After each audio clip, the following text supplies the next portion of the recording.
Leo nataka nizungumze vitu viwili tu vya kuzingatia unapokuwa unajitahidi kupambana ama kutatua changamoto za afya ya kinywa na meno. Kitu cha kwanza kabisa cha kuzingatia, jitahidi sana kuzingatia mswaki.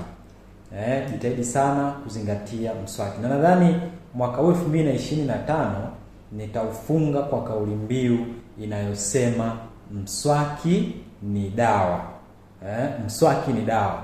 Hiyo ni jambo la kwanza kabisa la kuzingatia. Lakini jambo la pili la kuzingatia ili kuendelea kuboresha afya yako ya kinywa na meno ni kuto kupuzia mambo madogo madogo. Masuala ya umetoboka jino unapuzia, masuala ya unatoa harufu unachukulia poa. Masuala haya yote kama ukiamua kuyazingatia vizuri, hasa kwenye mswaki, na ukazingatia pia kuto kuchukulia poa chochote katika kinywa chako, yaani kiufupi ukakipenda kinywa chako, basi ninakuhakikishia utakuwa ni mmoja kati ya watu ambao utakuwa na afya bora sana ya kinywa na meno.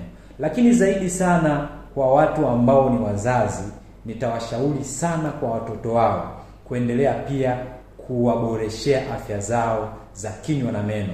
Kwa kufanyaje? Boresha vitu hivyo viwili. Zingatia mswaki.